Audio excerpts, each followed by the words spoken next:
Disneyland. So that's my story. Message me if you want a ticket. I'd like to sell it. It's good for 2 years or a year and a half, something like that. This episode is made possible by our therapy partners Dirty B and Myra from fabulous Las Vegas, Nevada. This is Pod Therapy. Real people, real problems, and real therapists. You can submit your questions anonymously at podtherapy.net or email us at podtherapyguys@gmail.com. And now, broadcasting from the churn, that's Jim. That's Whitney, soon to be on the board. El Presidente. El Presidente. O-A. I'm Nick. It's time for some Pod Therapy. Hoa. Hoa. That's another bit we should run. Yeah. Whitney Why? for Hoa. Why? I don't get it. I'm such a hoe. You don't even need the really. Just HOA could just be hoe. No, because it sounds Jersey. Sounds accurate. What? Hoa? Yeah, Oh, okay. Hoa. Oh, she's a Hoa. Oh, there it is. Oh, that's way better. Yeah, It could also be So- Canadian. Yeah. She's a hoe, eh? Hoa. So all of our listeners out there who are not Patreons, Yes. Whitney is running for her HOA. Vote for and Whitney. Vote for Whitney. We are now staging a hostile campaign. Please, Yes. Slander her competitors and win please her. submit any campaign slogans you'd like us to run, as well as any T-shirt ideas, Yes. campaign posters. Yes. For all those of you The who are HOA artists. is Terra West. Oh, it just Not writes to be confused with Terra West. Yes. or Terrorist. to be confused. Yeah. Intentionally to be confused. Have I some want to fun. be the Hoa terrorist. I'm your terrorist hoe. It's too easy. There it is. Whitney too for easy. terrorist Hoa. I can't wait. I can't wait to see what comes out of it. Just an over fun bit. I'm telling Yeah, you. I know. That's the clip art on every single flyer. I mean, what we've discovered here is that no one at this HOA said the HOA name out loud. No, yeah, exactly. Before naming it. Nobody They got this just through. wrote it. They just saw it. Terra They never said it out loud once. Oh my God. Nope. Yeah, probably right next door to Al Qaeda. Heroin. Al Qaeda, his community. He's I the think president. I think he goes by Albert now. Albert. Welcome to the show, everybody. Don't forget about that fun stuff at patreon.com/therapy. Lots of interesting stuff. You can hear about all of our ideas for Whitney's campaign, as well as me getting scammed on Facebook Marketplace, because I don't know how the internet works. But yeah, there's all that. Anytime you do like anything for sale on Facebook Marketplace, on OfferUp, on any of those things, Yeah. if you get 10 responses, 6 of them are scams. Okay. They're phishing. Just Well, I immediately. got several responses that involved fanning somebody's OnlyFans page, Good. which I thought was cool. You That know, was it's me. like, oh, yeah, thank you for that. Yeah, I'll trade you the ticket for the OnlyFans. I mean, I feel like that gets me a couple of months. You know, it depends on what your subscription is. I mean, that's got to be a currency that's just coming along. Yeah, Like- somebody's taking like, I'll Disneyland give you tickets. 12 years subscription to my OnlyFans in exchange. Like, that's just coming. That's fair. Actually, that's already exists. I That has feel like already all existed. of this is a social currency because That's how I I can pay all my regift bills. that. Yeah. You know, that's Christmas presents right there. I can Yeah. give everybody in my family a Keeps month giving. membership to There you go. somebody's OnlyFans. Everybody gets to share one account. You know, it's not bad. I mean, this is Nick's next birthday present. Yeah. Instead of the shitty presents that you get him every other We get year. him an OnlyFans subscription. Yeah. We just go through and pick like 4 different OnlyFans pages and subscribe but Nick like to them. the loneliest OnlyFans. I mean, like we're just gonna some have- guy whose videos is him We're doing gonna have yard a work. really good is- time picking out the fan Somebody's pages. getting that sub, and they're It's- like, "Oh my god, finally!" It's lonely fans. Still wouldn't be the worst gift you've ever given me. It would not. True. It wouldn't be the worst gift you've given him on this show. This is true. This is true. Welcome to the show, everybody. We got some great questions for today, and leading off the pack is this first one about quitting cigarettes from Brandy. I just can't quit you, I can't quit you, Winston. Barbara. Hi, Pod Therapy crew. I love my mom a lot. Great letter. I like how this is going already. And truly do not know how I could ever handle losing her. I lost my dad just a few years ago when I was 30, and that wrecked me. My mom is 67, and just this past month, we found out she's charting hypertensive crisis level high blood pressures, 220 over 120, dangerously high cholesterol at 242, and a calcium buildup score of 700. The doctor told her she will almost certainly have a major heart attack or stroke within the next year. I'm not the biggest fan of our healthcare system, as my father died due to failures in the system. So I have little to no confidence in her being taken care of well with doctors. Just pointing that out is an anxiety point for me. Fortunately, there are some things we can do lifestyle-wise that can help, namely diet, exercise, sleeping, stress, and smoking habits. These are all huge trouble spots for my mom, and she has been battling these her whole life, and partly that's why we're here. To change all that now is difficult. She doesn't know what diet and exercise to do, especially for her specific health concerns. And she has a lot of mental health issues with food. Opportunity now for Nick to plug Mental Fit. Mental Fit. There it is. Plug it, Nick. She has a lot of sleeping issues. That's why he's the best. Her life is full of stress, being a caretaker of her father, and she smokes more than a pack of cigarettes a day. I need my mom to live, and I need to know how I can support these changes for her in a way that is actually helpful and not discouraging. Smoking is one of the biggest ones, and it kills me every time I see her go outside to smoke. But I know it's an addiction, and if she could have quit, she would have already. We are also constrained by budget. Otherwise, I would hire all the best and be doing all the things. But knowing where we can allocate our funds for the best outcome is key. And also, how do I watch my mom do these behaviors without dying inside of fear? I can't lose her. Can you also talk on hypnotherapy for quitting smoking? Any help would be greatly, hugely appreciated. Thank you and all the love, Brandy. Okay. Did Brandy say where they were? No, I don't think we have a location. Okay. I mean, shitty healthcare system, so I just have to assume the United We assume States. this country. Yeah. Probably U.S. But we don't know where in the U.S. Correct. Yeah. Yeah, this is a tough one. I guess the first thing that I was kind of wondering, because Brandy, obviously we know where you stand with all of this. My question would be, where does your mother stand with all of this? And, you know, what is her motivation to start making these changes? You know, I mean, because at the end of the day, that's really where all of this starts. You can support her all you want, but if, you know, I know so many people throughout my career that, you know, the whole family wants them to change their behaviors and change their lifestyle. But if they don't want it, I mean, you can't force somebody to change. So that's, I think that's attitude. The first thing. Yeah. So, I mean, hopefully she's kind of on that path too. And I guess we just approach this question from assuming she is, you know, because if she isn't, then really, you know, it's just about expressing how worried you are and that you'd really like to see her change, and you just got to be supportive. Because I'll tell you too, quitting smoking, it is not just about the addiction. No. It's also very pleasant. Yes. Yeah. It is a nice pastime. Pod Therapy brought to you by Marlboro. Or Camel. I've never smoked cigarettes. Yeah, no, I definitely smoked cigarettes for, I mean, you're for like, a while. in the industry, Right. like doing all The that. cigarette industry? The cigarette industry. Yeah. Yeah. A lot of people don't know this. He moonlights as a cigarette girl. Yeah. What I am in the industry most of, pool halls. I'm in the industry of hanging out and carousing late at night. Yes. That's what I'm in the industry of doing. Around That's some true. smokers. Yeah. But I mean, like, it can be very nice. It can be very pleasant and pleasurable. And there's such a lifestyle to it. Yeah. And that's a I big part of imagine. it. There's a lot. I think there's you gotta break habits. Oh, it's huge. That is not just smoking. Right. There's a chemical component for sure. We know that nicotine is addictive, right? But then there is all the mechanisms that There's go also with it. just all the habitual stuff. Yeah, people miss the holding of the cigarette, the holding of the coffee in the other hand, like stepping outside, because you're also breathing intentionally during cigarette smoking. Stepping outside. Yes. Imagine if walking out an exterior door was a trigger in your head to do something that's unhealthy. God, Right, never every would have time thought you're of that. outside. That's what it is. That's Yes. insane. You walk outside and you go like, well, I could smoke now. You're like, Right.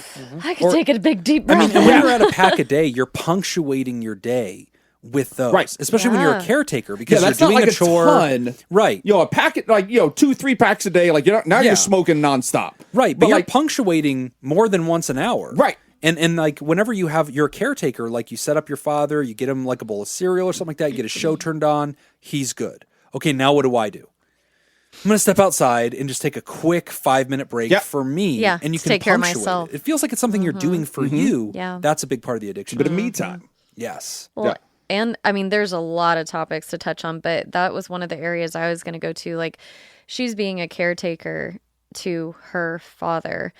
That being a caretaker is so difficult because you are putting aside a lot of me time, and maybe that cigarette is her way of feeling like this is my me time. It's your little escape. Mm-hmm. So when they ask, what can be done differently or how to approach this, definitely what Nick's saying, what's her motivation, your mom's motivation, but also can you take some of that stress off? I mean, there's not a lot of financial burden there, there is a lot of financial burden there, but is there anything that could be done to help relieve some of that caretaking ability? Maybe. I don't know. I know it's deeper than that. That's a very... Oh, wait. Is she still the caretaker or she was a caretaker? No, father died. No. Father passed Those away? are two different people. No, the writer's father passed away. Father did pass. But is the writer's mother still taking care of her mother? Grandfather. Yes. So the writer's grandfather is still alive. And mom is taking care of Okay. writer's Gotcha. grandfather. That's how I read that. I misinterpreted that. Okay. Yeah, a little tricky, but yeah.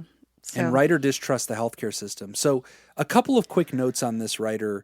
So first off, cigarette smoking and cigarette addiction is so hard to stop that even whenever you run a professional rehab, you don't try to stop that. Right. Which is hilarious. When Nick and I have run rehabs, people come in on meth, on heroin. They're kicking, they're falling apart. Like they feel like they're dying inside because they need their drugs. And we'll be like, okay, we can fix all this. We can give you medications. We're going to get it right. Also, here's a literally carton don't of allow cigarettes. Drugs into the building. Yeah, but here's a carton of cigarettes. Yeah. We will make an exception Except because for this we're not tar-laced crazy. nicotine. Yeah, because we're not insane and we know you'd never make it. And like that's the joke of rehabs is like outside is the cigarette corral where everybody's just nonstop going. Yeah. And like that was one of the biggest challenges whenever I was running Hare Springs Ranch up on Mount Charleston. It's technically in a forest preserve. So the rangers would not allow the guys to smoke. Oh, shit. And that was the number one thing we'd catch them doing is they'd, sneaking a cig. They didn't sneak up drugs. Like that would be crazy. They wanted cartons of cigarettes and they would be kicked out of the program for that. Some of them would be sent back to jail because we caught them smoking in a federal park and they were like worth it. Like, they need that ciggy. Yeah. So they're like, this it is wasn't an hard. option. Yeah, of course. I can quit dope. I can't quit these. I mean, I haven't looked at the data in several years, but I remember, this goes back like 10 years ago, the addiction rate for methamphetamine. Oh, yeah. Any guesses? I thought it was really high, but I mean, I wouldn't know. I mean, I'd guess from first use to addiction? Is that that's what you mean? It's a very What's high the percentage. I would guess like 60 to 70%. I think it's going to be like 30-40%, which is extremely high. I would have said closer to what Jacob said. It's about 32. Yeah. Oh, there you go. Okay. Yeah, which is among the highest. Addiction rate for nicotine. 60 to 70%. It's higher, 50. 90. 90. 90. Shit. Yeah. I mean, so this gives you an idea of what we're talking about when we're talking about nicotine versus other. The next reigning champion is meth at methamphetamine, 32%. Right, 32%. Well, honestly, the Nicotine's next one 90, is the thing that we never talk about, which is just sugar. Oh, sugar. Oh, Yeah. Sugar, yeah. There's Me a right lot now. of, Don't mess up our sponsorship, man. Right. Florida sugar plantations, we're on the hook. Come on, sugar. Can I kind of want to squeeze in there too, a little anecdote. You mentioned not having all the money to throw at it. Let me tell you, my stepdad growing up had all the money, okay? Addicted to cigarette smoking, tried everything, tried hypnotherapy, tried acupuncture, tried everything. Yeah. Even would replace it for a short time with like chocolate or other things. He'd put on a little weight, whatever.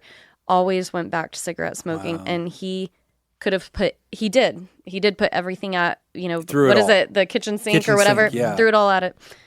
Didn't matter. It is so, that's why the 90%, I was like, I know that because I know someone who threw everything at it. It did not fucking matter. Yeah. And honestly, this is why in rehabs, we don't really take it on. I mean, we have some people that try to quit at the same time.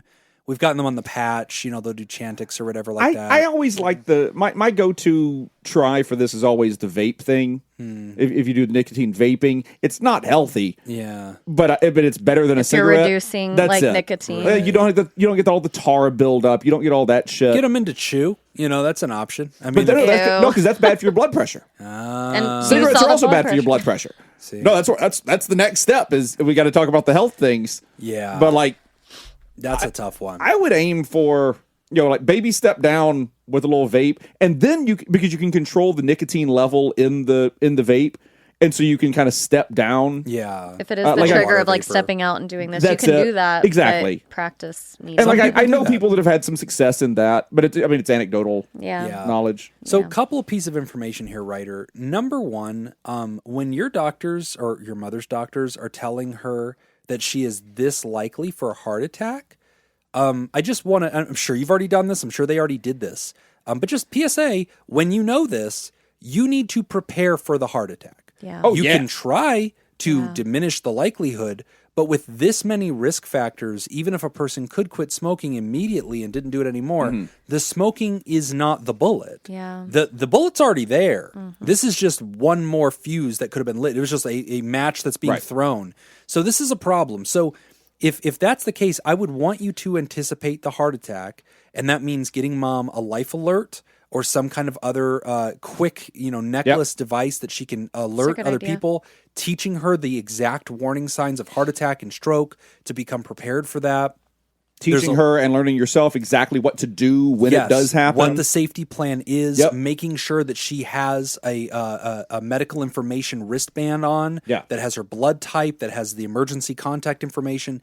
If you have not already done that prep work, that is important because, while I'm glad that you're fighting the smoking thing, I think it's very important. Taking control of what you can take control of is also a necessary step and is vital to the success. And remember, a heart attack or a stroke is not an instant death sentence. No. It is a serious health event, but if you can anticipate it, all the better, because then you can have a much better rate of survival whenever you know what to do about it and you know how to get forward in that. And if she's not already taking medicines to help her with that, that's very important too.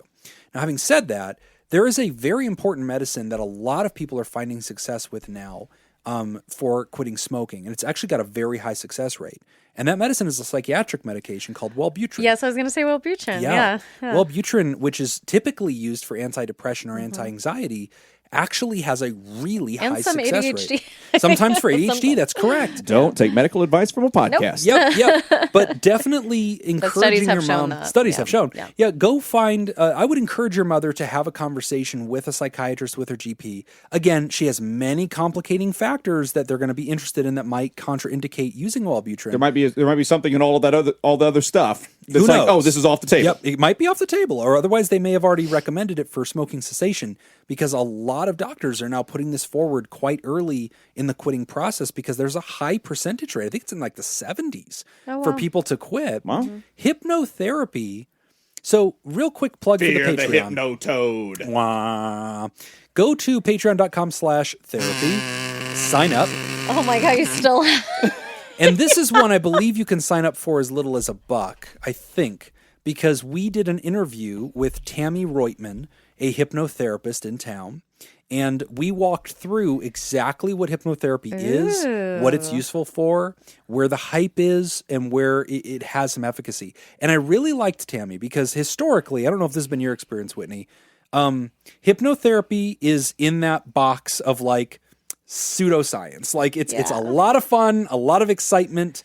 It's not hard science. It is a technique. Yeah. It's not even that exciting or sexy of a technique. It's really adjacent to mindfulness, right? And so that's why, as a profession, hypnosis kind of went the way of the dodo. We didn't use it very much in techniques anymore because there were other ways to get the exact same result without induction and all this subconscious stuff. But what I liked about Tammy's spouse is a psychiatrist. Okay. And so that was really neat because Tammy had a healthy respect for being very clear about what this can do and not do. And this is one of the biggest areas that hypnosis actually has the strongest results in its own data sets is actually smoking cessation. But a big reason for that is because when you need that micro break, this is where somebody will use a hypnotic induction within themselves to step outside, get some fresh air, and now they're doing something relaxing and mindful that's self-contained about the same length of time as a smoke break, and it feels intentional and purposeful, and it ultimately is good. And so that's over awesome. time, they bend those neurons away from cigarettes, and a lot of times they do have success. So that is a legitimate option. I don't usually say hypnotherapy has a lot of value.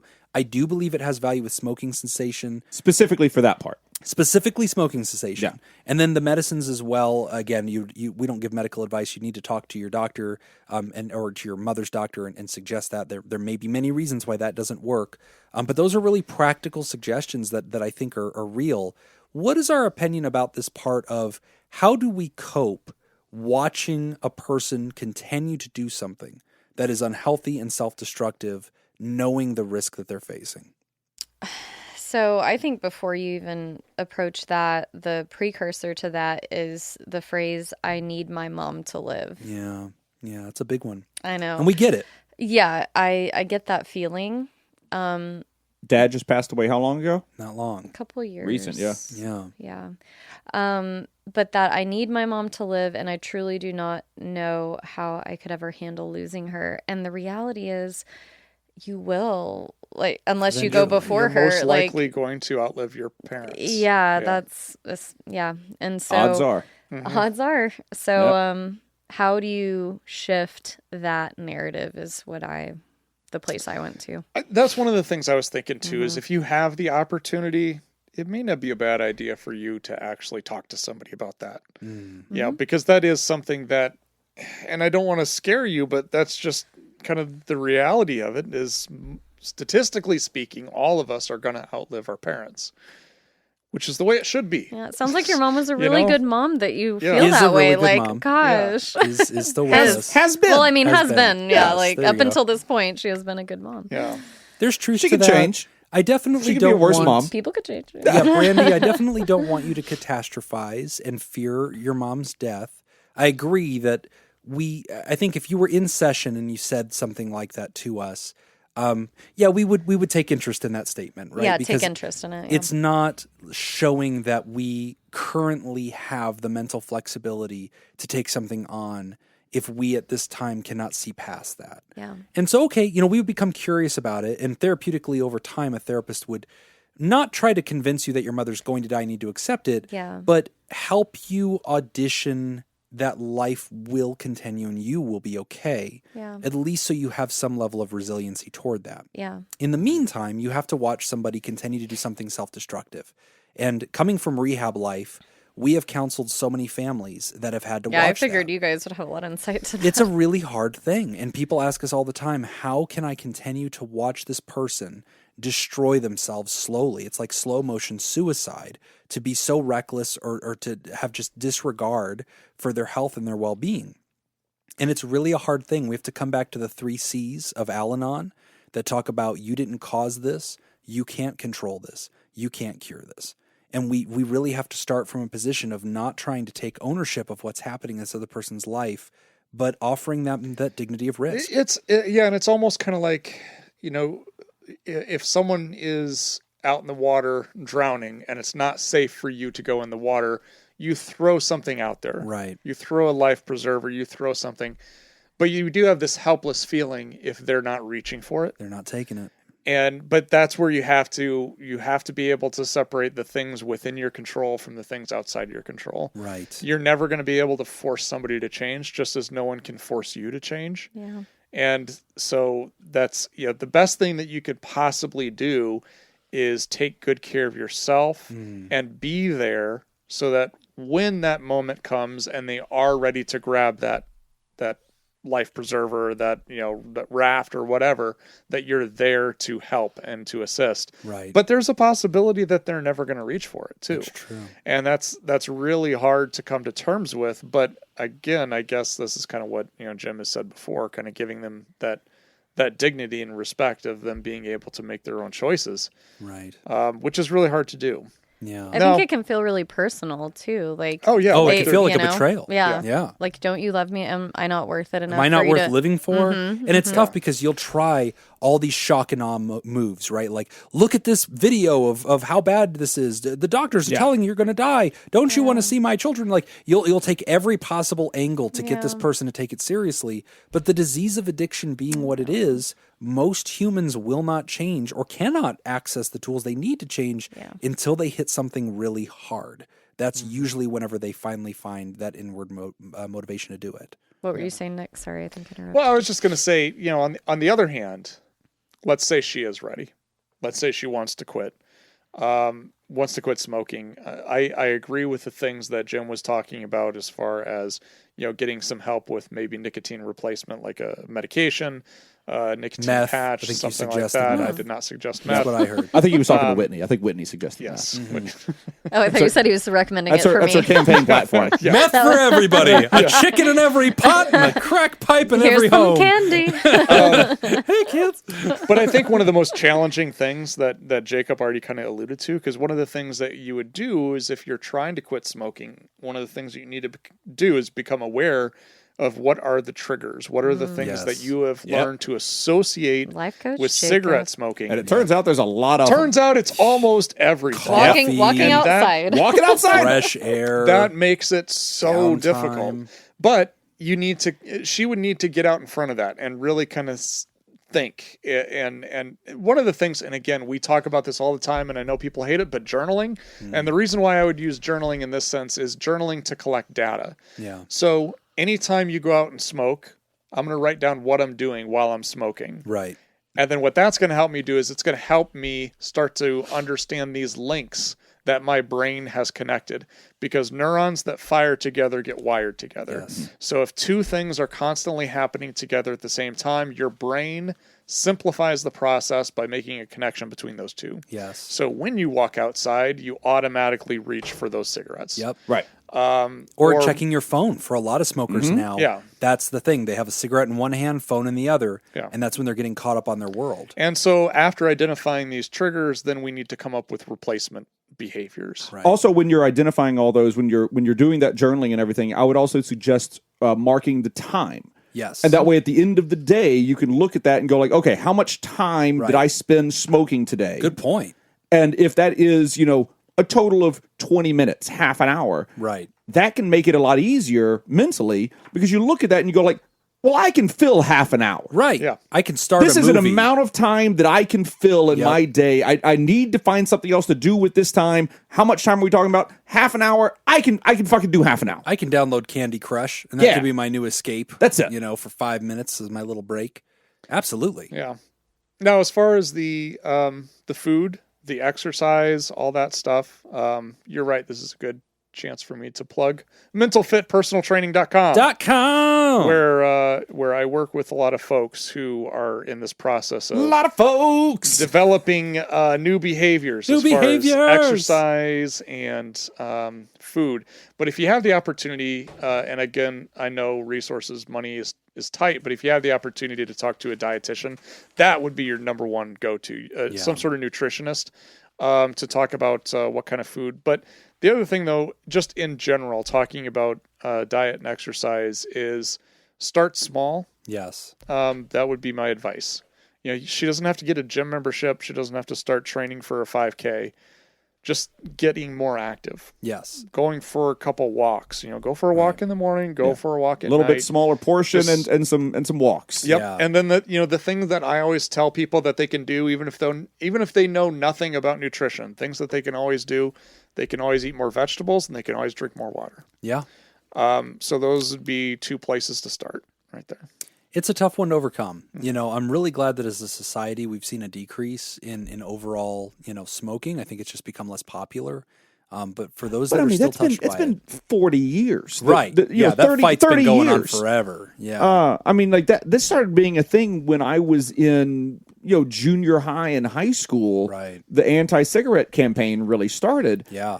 And that's been a long fucking time And 100 now. years before, for 100 years, they just ran the board. I mean, just making money hand over fist in every single industry, every lobbyist, every movie. Oh, I mean, and that's all it they was. told everybody how it was healthy. Right. Yeah. Oh, God. I remember seeing an ad that was like... I mean, I barely remember that. They had doctors that were being interviewed, and they were like, what do you say about cigarettes being associated with lower birth weight in babies? And this doctor's like, well, I know many women who would appreciate a lighter baby So when they're gross. giving birth. Right. So It's fucking like, gross. oh, that is Right. persuasive, my man. He's like, Virginia Slims.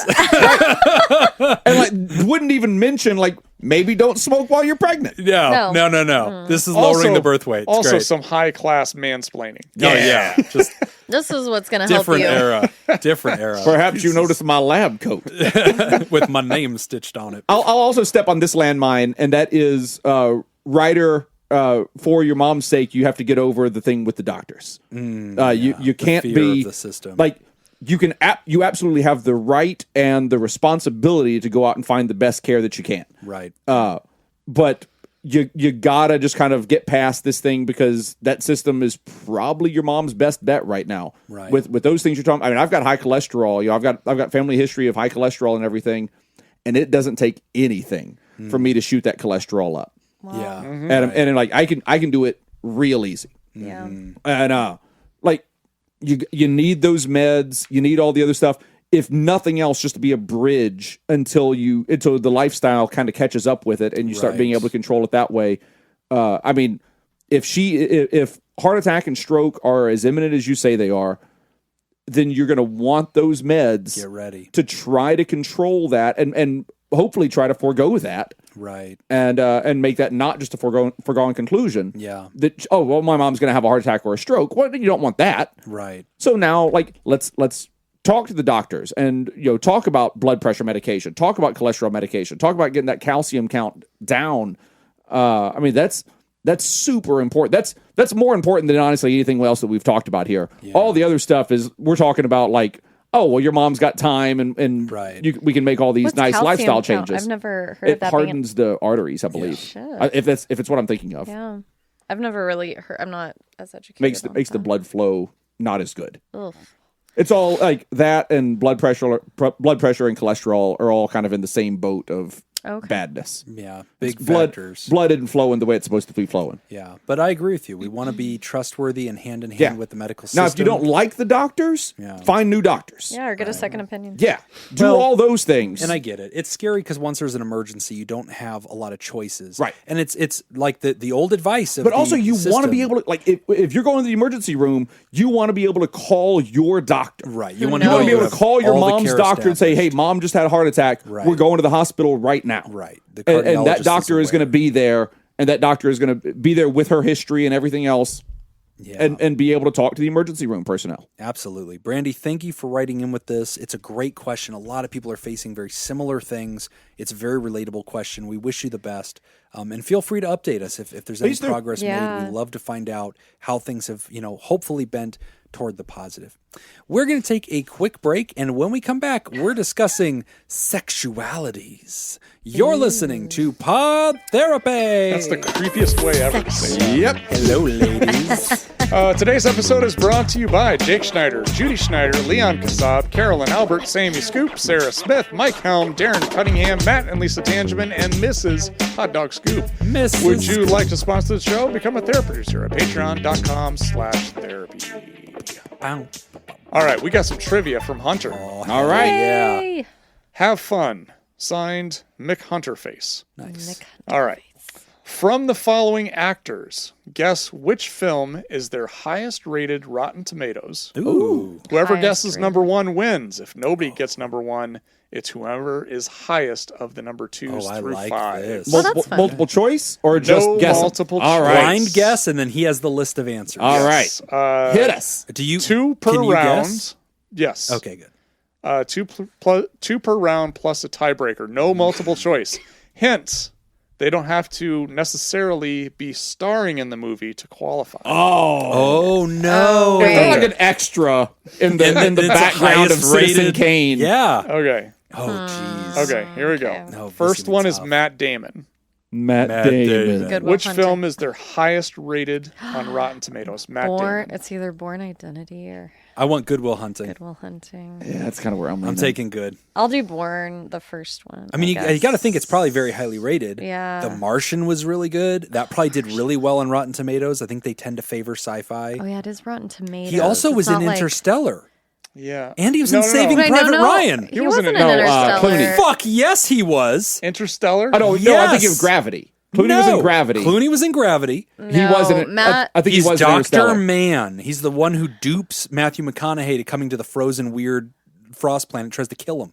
Spoiler alerts. Oh. Also, I don't think he's Interstellar's in that high Saving on Private Ryan. Rotten either. That's going to be enormous. Ah, shit. That's very high. That might be Yeah. higher than Goodwill Hunting. But I think Good Will Hunting Good is Will much Hunting beloved. is so beloved. It's so I'm going with Good Will Hunting. But I'm there's gonna a stick lot with of Born choices. Identity just because I don't Okay. want to pick Good Will Hunting. Yeah. There's a lot of good ones. I'll What go else ahead. is I'll take Sam? Saving Private Ryan Saving Private That's a Ryan's good guess. Solid choice. just to be different. I'll stick with Good Will Hunting. He was Okay. also in We Own a Zoo. Nah, that one didn't get. I remember him I being like in that it. movie as well. Oh, Oceans 11, 12, and 13. Well, it wasn't Ocean's 12. Oh, wow. Okay. Yes, he was. No, I'm saying the answer Oh, to it this ain't gonna question be is not 12. Ocean's 12. We missed a lot of them. Damn it. Okay. He's been in a lot of stuff. Start from the bottom and work us up. Yeah. Ford versus Ferrari. That's number 5. I yeah. never saw that. That was a good one too. that 92%. Yes, that was Yes, 5. that's very good. We watched that over Ford. COVID. 92%. Behind the Candelabra. Oh, the Wow. Liberace story, of Oh, course. damn. Okay. That's two really good movies I didn't That's think about. 94. Saving Private Ryan was third at 94. At least we got one of them. True Grit. Oh, shit. Yeah, he is. Yep, he's He Mr. is. LaBouffe. Yes. Ah, shit. Oh, that was so good. It is a good movie, too. But number 1 was Good Good Will Will Hunting. Hunting. Fuck yeah! Yeah. Jim and Jacob, get the point. I didn't even Give us make those the Okay. top points. ones. Damn it. This is a good game. This next one I'm going to suck at. no. Tilda Swinton. Who's that? Oh, Tilda. Isn't that a punctuation mark in Spanish or something? Yes, it is. That's what we're talking about. That's the actor. The I punctuation. will guess. Who the fuck is Tilda Swinton? What are movies they've been in? Tilda Swinton. Shit, what's the name of that was, movie?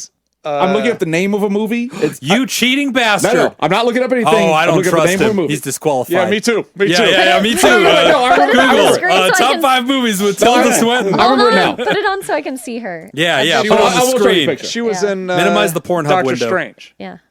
Which doesn't help which is me. my answer. Doctor That is Strange your is my answer? answer. Doctor Strange. Oh, Oh, I have wait. idea what this is. No. I need to see a picture. Y'all are cheating by. There's shit. Oh. No. She's there's. She's Avengers- the bad guy. Avengers Infinity War. Isn't she in that? Hold on. Yes. Yes. She's the time warlock She's in she's the like entire Doctor Marvel Strange's- movies. She's like the magician person over Doctor Strange. You're right. No, but you're thinking You're right. Endgame, not No, fuck you. That was going to be my move. I was going to take Endgame because he got the wrong movie. Damn it.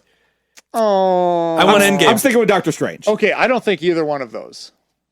There's another She's movie like that a bad she's guy in. in someone. She's also in Chronicles Oh. of Narnia. Yeah, She's the White that's, Witch. That's what I'm thinking. I'm of. gonna guess- That's what I'm thinking. I'm of. gonna I'm gonna go guess- that one. She's also that in movie's the terrible. Compass. Constantine. Oh, she's Gabriel in Constantine. Oh, I'm gonna say Yeah. Constantine. only because that's what I was thinking of. All right, I'm I'm gonna say taking Avengers Endgame. Chronicles Okay. of Narnia. I'm Chronicles stick- of I'll stick Narnia with is Doctor the Strange. She was in Chronicles of Narnia. I think Yeah, she's, she's the the White White Witch. That was the something. first time I ever I was saw like, she's her. in something. So I what's couldn't your guess remember. then, Whitney? The Chronicles of Narnia. Okay, and then you've got what, Jacob? I'm Doctor Strange.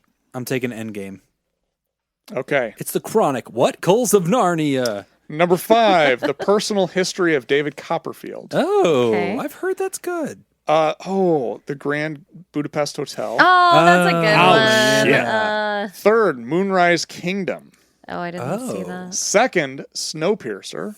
Okay. I could only watch like the first 10 minutes of that and I fell What? asleep. I've never It's a watched train that goes around the earth in the snow it. Yeah, Okay. and you live in it. Okay. because they're like the last people. It's the last humans. Yeah. Oh, And I basically think I each remember car of this the train is preview. like a metaphor for like Different scaling classes. poverty. Yeah. Oh, okay. Number 1, Avengers Endgame. Yay! That is Jim not- off the backboard. That is not true. Slam it down. I'm looking at her Rotten Tomatoes right now. Okay. Dare Avengers Endgame is at 94. 94%. She has 1, 2, 3, 4 movies at 100%. What are What? Oh, She has The War Requiem, Last and First Men, Edward II, and Blue. Done. All have I 100%. feel like 100% maybe are like weird, so they're But- disqualified because it's but, obviously. But then wrong. also, like, No, Edward. there are all these others. Deep Water, The Human Voice, Guillermo del Toro's Pinocchio. Okay, are you implying that Hunter? Is I mean, there's wrong? 'Cause there's I won't there's stand Endgame for down it. there. Shots There's fired, 94%. No, I There's think we a gotta lot stick above with, that list. but- because I am here's the winning. thing. I think Hunter's right. Well, it doesn't matter. You win that one. No, you want to no matter what Yeah. because you were higher than any of ours. Yes. Yeah. Yeah, you get the point. Thank you. As long as we all agree that I'm winning. Yeah. That's what I want. So Snowpiercer and Endgame have the same Rotten Tomato score. I didn't care for Snowpiercer. I don't know. Oh wait, maybe I would've maybe liked he's looking Snowpiercer. at. He is. He's looking at the audience score. He's not looking at the critic score. Okay. Audience score only. Okay. That is an important That is very differentiation. different. Okay, we figured it out. Okay. If I had known it was audience score only, I would have sat. I on would have Avengers still had the Endgame. same guess. 'Cause I Don't didn't you know another worry, one. because we've got one more, and then we've got a whole nother set of trivia by Hunter that yeah. was submitted for the next Well, show. I'm off to a All good right. start. Okay. So the standings are Jim with 2, Jacob with 1, and you bozos with goose eggs, right? Yep. That's it. All right, that It's feels because I right. let you. Thanks, Whitney. Appreciate it. That's why I'm going to vote for you. Yeah, That's what I'm I'm looking for in working a on my candidate. campaign. That's what I'm looking for in a Working candidate. on Somebody it. that just flatters Lets me. you win. Yep. That's all I'm Yep. looking for. You're a winner. Next question, poly versus mono with a monotherapist from Anonymous. Hi, y'all.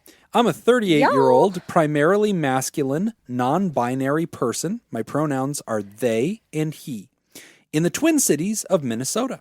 I've been going to my therapist for 1.5 years, and overall the fit is great. She challenges me and gives me meaningful homework.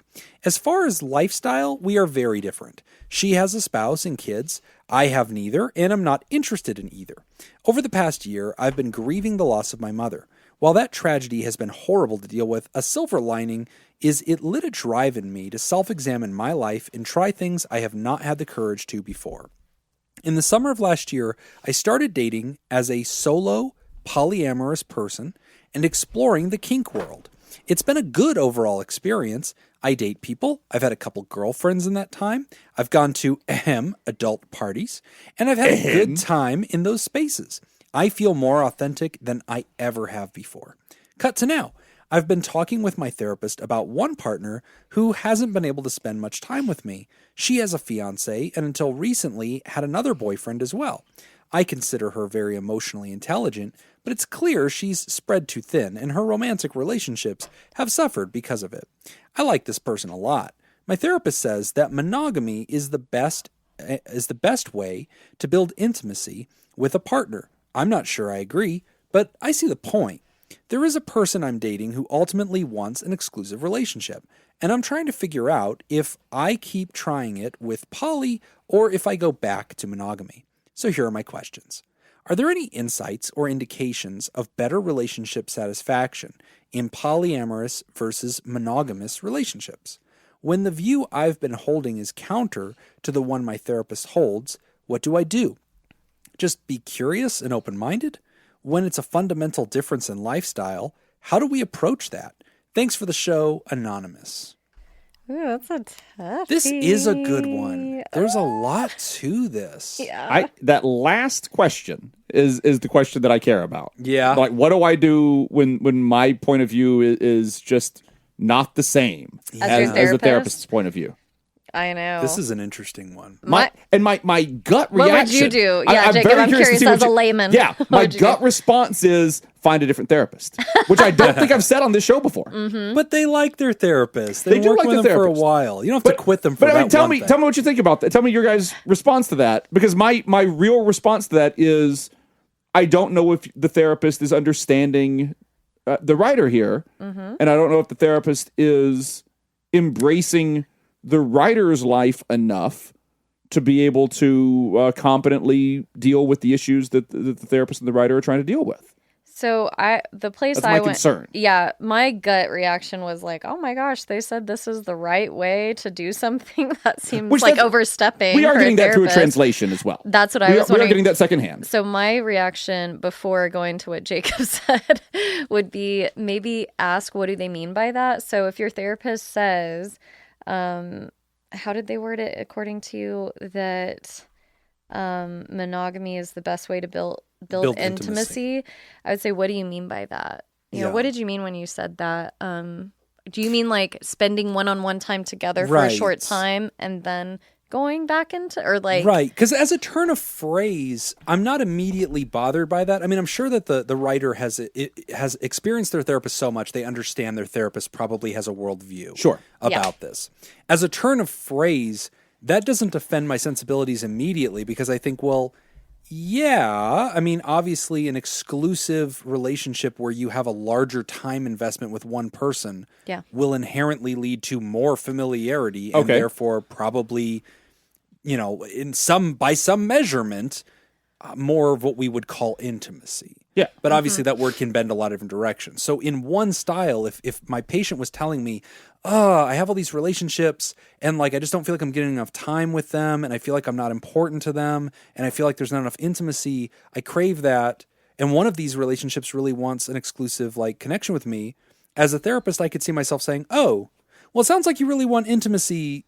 I would suspect you'll get more of it over with this partner than with, diversifying and having like a whole constellation of partners. Yeah, so on one hand, I could see what that the just client's being trying to say they want. just an observation. And usually what I would do if I were going that route, I would always follow up with, is that what you're really wanting? So I'd say all those things and be like, is that what you're saying? You're wanting more intimacy? Is that? Right. And then you can share that with your partner who has a fiance and another boyfriend and say, hey, I'm needing this. Is this something you can give? And if not, then you get to make that decision based on their boundary they shared. Right. Well, in a lot of poly relationships, so I've had lots of patients over the years that, are exploring in polyamory or have a team of partners that they all work together on this and it's all working out.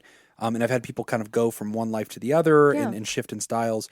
What's interesting about the polyamory life is that there is a negotiation of needs and what we're looking for, but there's also a default assumption, usually, that you can't be too needy with me. Like, if I can't give you what you need, then you should not ask again. You should find another partner who can, because I'm cool with it. I'm your go to the movies on Wednesday partner. You need somebody else to be your steak and seafood partner. And like, if that's what you need, then I'm not that person. I don't fit, but that's why we're poly, is so you can go out and do that. And so it becomes difficult sometimes in poly realities because sometimes they've told me, I'm not poly, but people have told me this, that it's sometimes difficult to come to partners with a negotiation of what their needs are because the whole idea here is that we've outsourced this. We've multi-sourced this. One person doesn't have to meet all your needs. Go find this other person that would be good for this. So sometimes it is tricky to get more intimacy in these relationships.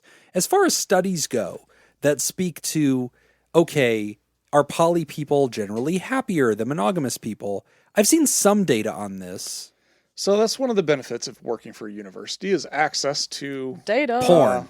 Sorry. Keep going. I cut you off too soon. Yeah. Porn access data. to research articles and databases in which I can research some I'm of this. super jelly that Sweet. you have that. It You have a is. gateway? Yeah. Oh, that's super cool. Oh, it is so nice. I need to start emailing you with The requests. only thing that sucks is my search history has got to look really fucked up. All over the place. We're adding to it right now. Polyamory. We are. Are poly people happy We are. near me? Yeah. Wait, what? Why do your So- search terms always have near me at the end? Okay, so Hot I MILFs will, in my area? yeah, in research articles. So you don't really see hot MILFs referenced very much in Jim's journal already got a articles. hot Not I'll as tell you often that. as I'd like, Nick. And actually, poly isn't used. Oh, okay. Consensual non-monogamy is what you have Yes, to okay, what you that's have what to I was- research if you're Yeah. going to look at like journal articles. But and I'm going to preface this by saying I have not done an in-depth review. No bibliography. Okay. here. Yeah. But just at a kind of quick glance, it seems like in comparing relationship quality or happiness within the relationship, there isn't really any kind of hard differences that are being found as far as one group being more happier than the other.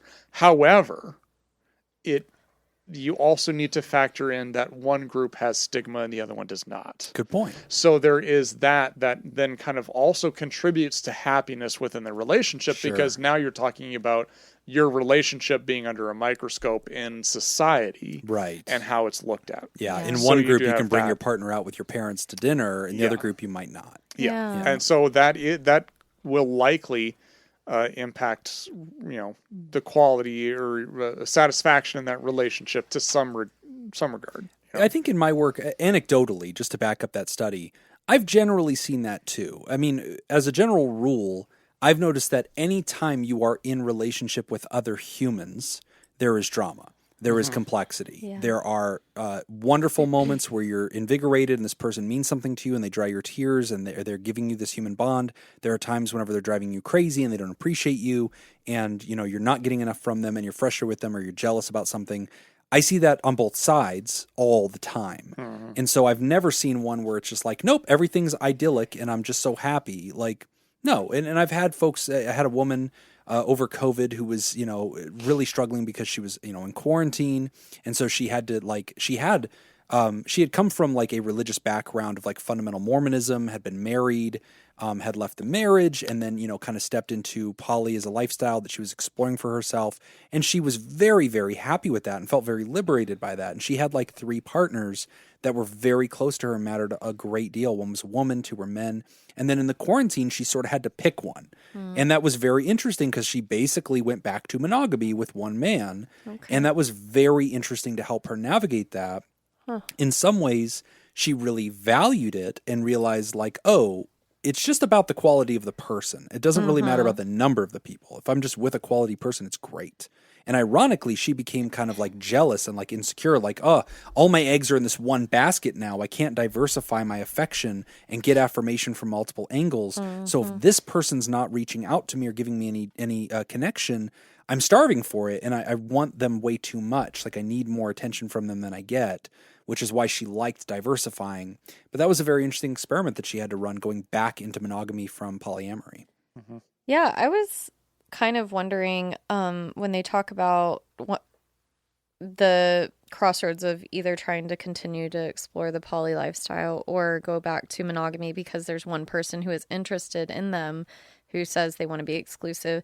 I was going to kind of go that route too of saying like, well, who right now do you enjoy being with? Like if the person you enjoy being with more is saying, I want monogamy and you're okay with that for now. I mean, being open with them about your history and what you've been curious about, I think is important. But if you choose to do that, it's not like the end of the world. Like this is the last thing you get to choose. Right. You're monogamous now. And like, I mean, it might end up being that way, but I think we're always growing and changing and going through these experiences. Like kind of take it with what feels right for you right now. I think that's fair. Well, and the other challenge too, is that in the other relationship with the poly individual, it sounds like that person, it really has their plate full. And really, I mean, not just for just being in a polyamorous relationship, but it sounds like there's a lot going on. So is that person going to be able to provide you that kind of attention? Right. Which honestly is a good question for any relationship, regardless of whether it's consensual non-monogamy or monogamous.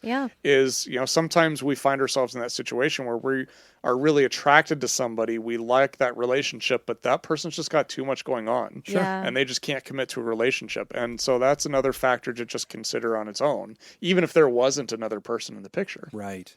So the second part of this, I think, really gives us a chance to talk a little bit about the profession. So here this person's in a situation. Let's assume the writer's interpretation of this, because I could see where the therapist wasn't trying to impose a value or a worldview, was just trying to chase something that maybe their patient seemed to need, like intimacy, and saying, well, I think if you have 3 options and one of them is offering you exclusivity, I think that leads to your intimacy. If that's what you want, this is the road I suggest. I could see that not being trying to direct the patient. I could see that just trying to help the patient find what they're already looking for. Yeah, not saying that I find this superior, so you should too. Yeah, it's just saying, kind of pointing out like, looking at your math, and it seems like it's B. this. Right, yeah. This variable seems better. I see that. But let's assume for a second that the writer's interpretation is just solid, that like the therapist is slightly imposing a monogamous worldview, takes issue with polyamory, doesn't seem to be very supportive of it, and when opportunities present themselves, that the therapist tries to nudge back toward, like, it's time for you to return home, go back to monogamy. So let's talk for a second to other professionals. Because we know a lot of therapists students, and training therapists and training.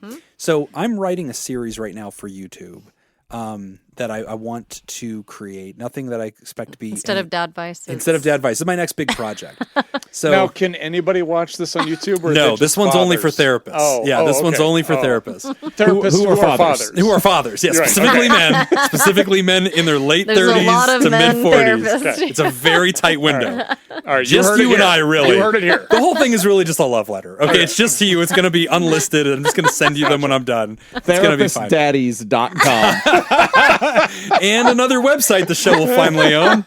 I just love that these accumulate over time. So the series that I'm writing is for other therapists, and it's just something that's like a commentary on the profession. But I'm calling it the 7 Deadly Sins of Psychotherapy. And it's just me kind of identifying areas that I think our profession is currently doing poorly and we probably need to pay really close attention to. And the theory is this would be a series that hopefully just finds its way into maybe grad school stuff. It's like, oh, this is useful. Let's start a conversation about that.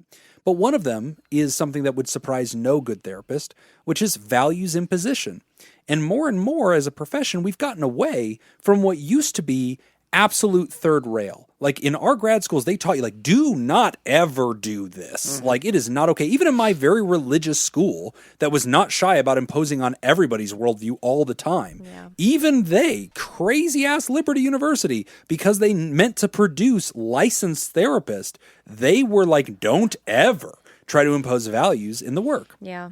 And so, like, this is where it's a very dangerous thing because I think most therapists are very culturally competent about, like, not imposing things like religion or politics, even though politics, honestly, has lost its way. That's becoming more and more fashionable to try to do.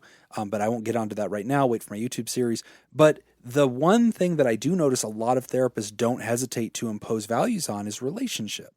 My style of relationship, monogamy, or I think you ought to be this way, I think people that do it this other way are wrong.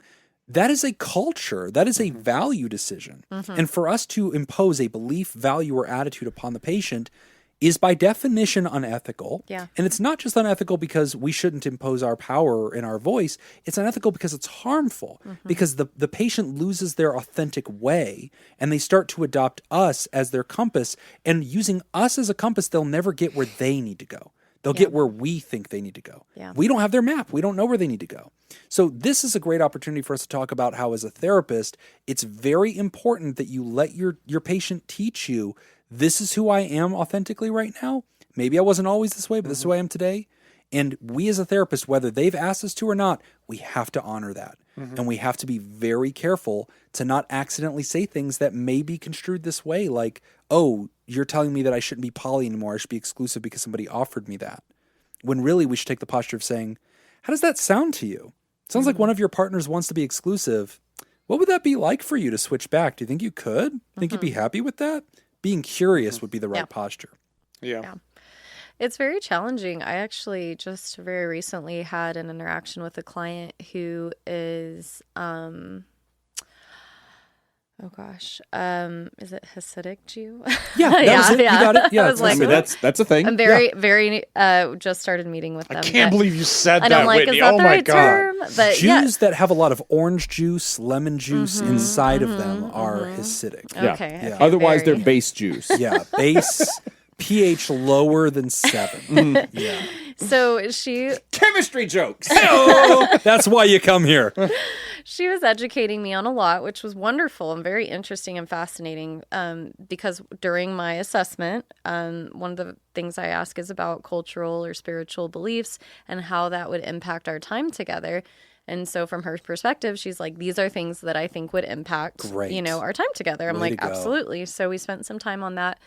But for one of the first times in a while, I had a moment where I kind of had to I don't know if it's like check myself or like I maybe second guess myself because she was trying to share with me that even though her faith can be challenging sometimes and the things that come with that, that she still wants to be the faith that she chooses. Sure. So she was like, I'll probably say things that are complainy, but that doesn't mean I don't want you to take me down this path of like, are you sure? Like curiosity about that. I was very like, enlightened for her to catch that early and give that to you. I think she might have met with someone before that's and I probably think come she's up. pulling from that. But she was like, so I actually gave her the examples like, well, yeah, I have friends with kids and it's like they complain about their kids, or I feel like my friends have struggle to complain about their kids because then they think I'm going to think, oh, look, you just shouldn't have been a parent. And I'm like, no, you can be like so frustrated. You don't suggest with to those people that they should put their kids up for adoption? Like get rid of them. So retroactively choose the childless life. So I use that example. She goes, yes, that's a great example. I'm like, great. And so then the next step, came into something about children. I can't even quite remember exactly what it was, but she was explaining her perspective, and in trying to relate, I shared something like again, a clarifying analogy. And I felt her kind of pull back. She goes, well, I would say this, something different. I was like, oh, I need to check myself before I'm like trying to relate to something that got a little too comfortable. A little bit. But as a therapist, it's okay to check yourself every now and then too. I guess I want to share that I did backtrack. I was like, oh yeah, exactly. Like, you're right.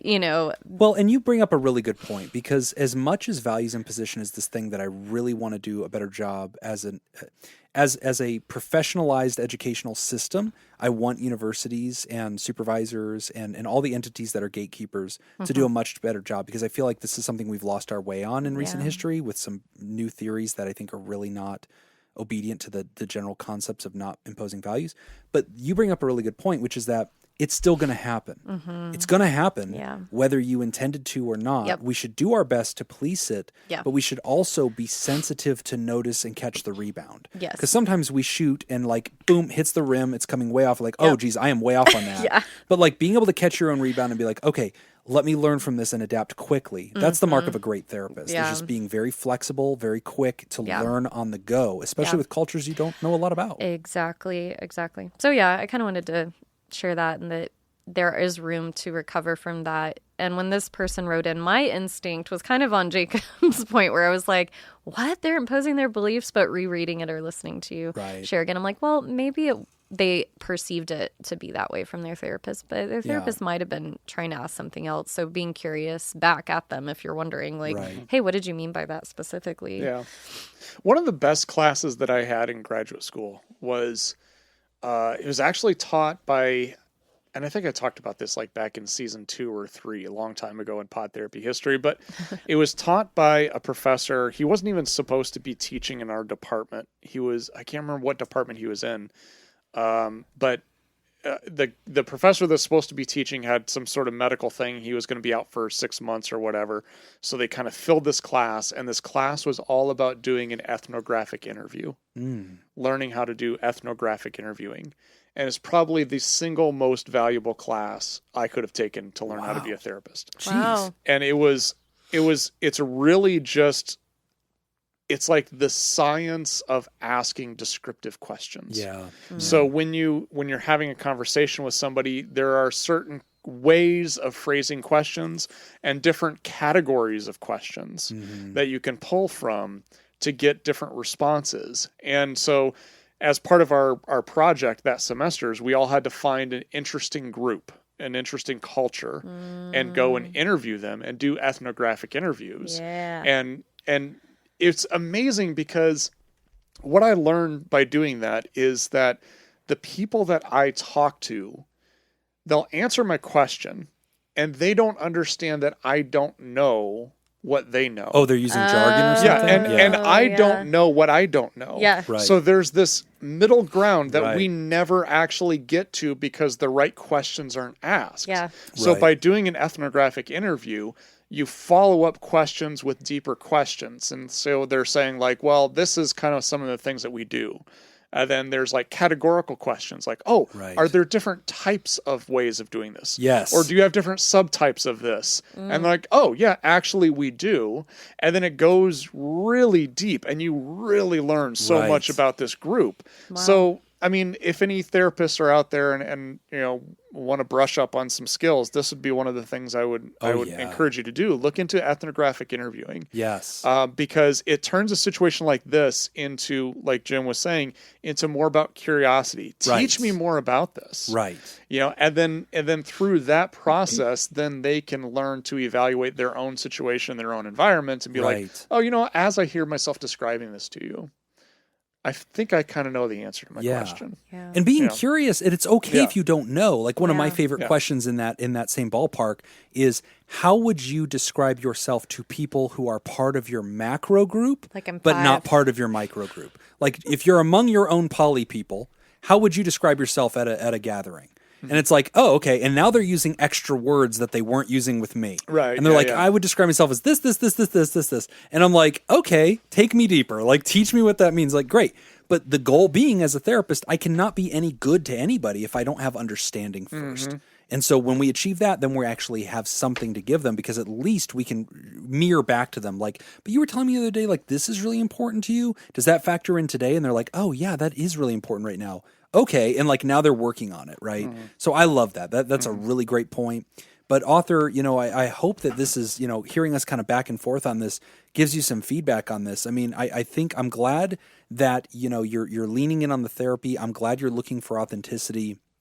I just want to remind you, as therapists, we very much as a group, I think, welcome people to let us know if they felt confused or conflicted or a little pushed away by anything. As long as you say it kindly. If you say, I felt attacked whenever you said this or that, yeah, now I'm pulling away from you as a professional and calling my lawyer because I'm arming up for a suit. But if you say something like, boy. Jim, the other day... A nice 3-piece. Yeah, exactly. Something with a vest.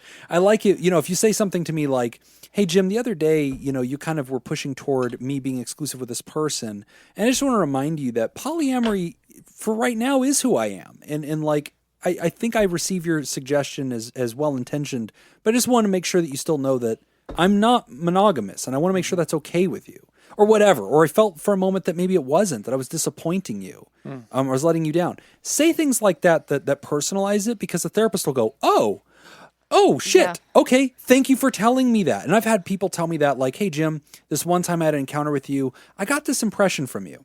And I've been like, wow, thank you for telling me that, because that's not my heart. That's not what I wanted you to receive from me. Somehow you did. And you're not wrong, but it happened. It happened in the weird chemistry of two humans trying their best. Now that I know that, I can be mindful of that. And I can make sure I don't give that vibe again. It's always welcome. So, all right, we are going to take a quick break. And when we come back, we're going to talk about anxiety about violence. You're listening to Pod Therapy. Today's episode is brought to you by Jake Schneider, Judy Schneider, Leon Kassab, Carolyn Albert, Sammy Scoop, Sarah Smith, Mike Helm, Darren Cunningham, Matt and Lisa Tangeman, and Mrs. Hot Dog Scoop. If you'd like to sponsor the show, become a therapy producer at patreon.com. You guys ready to get your asses kicked again? Here we go. I'm giving it out all night. Let's go. I'm trying now. You're not going to get votes that way. Catherine Zeta-Jones. Oh, damn. Love me some Catherine Zeta-Jones. Highest rated. Mask of Zorro. Oh, was she in that? Yes. I'm going with Mask of Zorro. No, not Mask of Zorro. There's a movie that I'm thinking of. That I'm Is like, it movies or is it TV shows? Movies. Oh, did you see that Black Mirror? Wait, that's not her. Oh, no. Never mind. I was going to say Addams Family. Ooh. She's in the new Wednesday show on Netflix. Yeah. Oh. But this is movies. It's movies. I'm going Mask of Zorro. I'm going to go with... Let me think. Yeah, I was going to say Ocean's 12, but I don't know if that one did very well. I don't think it would have had high Rotten Tomatoes on audience appreciation. Catherine Zeta-Jones. Oh, I've got my answer. From Dusk Till Dawn. That's not Catherine Zeta-Jones. Is that not? Selma Hayek. No, it's Selma Hayek. Is that Selma Hayek? Who is God damn it. gorgeous and Haven't has seen that movie in a always long been my time. fantasy. Damn you for rejecting me, Selma Hayek. Answer my emails. God, what else And is call off your Catherine security Is she in Zeta-Jones Wonder Boys? We know she's a listener. Is Catherine Selma Zeta-Jones listens. in Wonder Boys? I don't know. I honestly can't think of any other movies she's in. I know. When you Shame read on them, all I'm of going to you. be like... You're all racist. That's the problem. No, Zorro's white all I can bread, think of, too. Cat, what? milk. What? I'll go Explain? Wonder Boys. I'm Vanilla not sure if she's in it or motherfuckers. not, but I'm going Wonder Boys. Okay. I already got mine, Mask of Zorro. I make no Mine's apologies. going to be that because it's the only thing I can think of right now, and I'm going to be Dusk mad Till when I Dawn was a see great them. movie, though. Yeah. I'm going to accept my goose egg. Ooh, takes it. You should at least go with Ocean's 12. Ocean's 12 then. Yeah, throw that one in there. It's a Brad Pitt movie. It's solid. Oh. She was also in that John Cusack movie, American Sweethearts. Ooh, she was. Yeah. Oh, now that I'm looking her up, I've got. I know. I was have like, it's new going to answers. piss me Number off. when I see 5. Do you cheat? Chicago is what I would have said. Now that I'm thinking, now that I see the movie that she's is in. pissing Any me points. off. Why didn't I get that? Side Effects. Number 5. No, Okay. never. 4. Mask of Zorro. God damn it! Ah, Number 3. Chicago. Oh, yeah, okay. there you go. Good, Number you didn't 2. deserve it. High Fidelity. High Fidelity. That was it. You said it's John Cusack. American yeah. Sweethearts also, though. And Yeah, you're right. number 1. Traffic. Oh, there you go. Okay. That's a good movie. I feel like she should have been in more stuff. I really love her. She's Okay. beautiful. Next one. Jim Carrey. Oh, shit. Oh my god. The Where Ace do Ventura. we The start? audience score Dumb and versus Dumber. the critic score is really It's fucking a with my factor. head. Because I feel like Truman Show's going to get high on critics. I'm going to get Dumb and Dumber. He's jumping in there. It's pretty Yep. good. I mean, you I'm got getting the dumb. Ace mask. Ventura. I'll go Ace mask. Mask was I'm good. going mask. I'm going Ace Ventura. Okay. You got Truman Show. You're going mask? I'm going mask. What was that one? So we're The just mask waiting is on Man so on the good. Moon. Oh no! Can I change? Okay, Yes. Jim and Andy. Jim, the taxi. No, the one the about documentary thing. That's Andy Yeah. Kaufman. Yeah. That's, And that's it- Man on the Moon. Yeah, No, Man on the No, Moon. no, but he he did made a- a movie called Jim and Oh, Andy he did. about him playing Andy Kaufman He in did. Man in the Moon. Oh, he did. I'm still going with Ace I'm Ventura. going Jim and Andy. This Okay. is really tough. I'm going to go with The Grinch. Okay. Okay. What did you say? Ace Ventura. Ace Ventura. That's- Ace Ventura, I Here's think, my is a good thought one. because it's audience Dumb and score, Dumber. not You guys critic. Dumb and Dumber, right, There's Nick? a lot. Yes. Yeah, It's that's a good audience guess. score, not critic. So it's a self-selecting sample. So these are people that already liked him in Man on the Moon. So when they saw Jim and shit. Andy, Hold on. they're gonna give that a high score. Let's hear it. Oh, man. The one I didn't even think about this one. I'm so Start mad at at the bottom. myself. Start at the bottom. Okay. 5, The Mask, Okay, All right, it's which pretty deep. you had. I and let had, go. but I changed it. No one's got The Mask. All right, come on, Grinch. Come Dr. Seuss's Hornet Hears a Who. Okay. on. Fuck, number he was in 4. that too? 3, Liar Liar. Liar, Oh, liar. that's a solid one. 2 was the one I should have gone with. Eternal Sunshine of The the Spotless Spotless Mind. Mind. yeah, That was I such can't believe a that good was movie. high Zoe rated for. Deschanel. I always felt that was a little That of a wasn't Zoe mismatch. Deschanel. Yes, it too. was. No, it was. No, it was uh, Kate. Not Kate Winslet. Kate Winslet. It is. The one who played. She was in Titanic. Who was that? Was Kate that Kate Winslet, Winslet? yeah. Kate Yeah, I was Winslet. like, it was- It's Kate Oh, Winslet. okay. Mm-hmm. Okay. And Kirsten Dunst. Oh, Kirsten Dunst. Yeah. Kirsten Dunst. And number 1, Truman Show. What? The Yep. Truman Show. We're all So wait, so who got it? idiots. Someone Nobody. guessed that. I Not thought. one of our Yeah. answers were even We on the said list. several of the answers. But nobody finished on one. Nobody Yeah. said. Wow. Yeah, I had Mask and jumped off of it. Yeah. Damn, man. That's a tough one because he's just. We're bad at Have you this. heard his Golden Globe speech? We have a tiebreaker. I love it. We're gonna save that to the end. Okay. Good. Have you heard his Golden Globe speech? Oh, it's Oh, really yes, yeah. yes, He goes, I have. hello, Yeah. I'm 2-time Golden Globe winner Jim Carrey. Yeah. Yeah, and when I go to sleep at night, I don't just sleep. I or whatever. I'm not just some guy going to sleep. I'm 2-time Golden Globe winner Jim Carrey, getting some much needed shut eye. Jim and Andy, by the way, number 4 on the tomato meter scores, Oh, For critics. but critics. lower on audience. It is 1, I 2, figured 3, that would be 4. the case. Oh wait, according to Rotten Tomatoes, Jim and Andy is number 5 on. Hold on. Well, let's go to the judges. Yeah, the judges say go fuck yourself. No points for you. Yeah. Terrible. Jim's still the winner. He's trying to prove it. No one's There it looking. is. No one's To looking. what? There it is. No, I can't look up there right now. I'm reading Look the at that. question. Jim and Andy, number 5. Anxiety of violence. We're continuing, but I'm continuing under Under protest. protest. Anonymous. Hi, I wonder if you have any tips on how to deal with worry and anxiousness. I'm a 21-year-old girl currently studying in school. I worry a lot and I feel like it sets limitations in my life. Lately, I've been worried about the future. I fear that I will end up lonely and unhappy.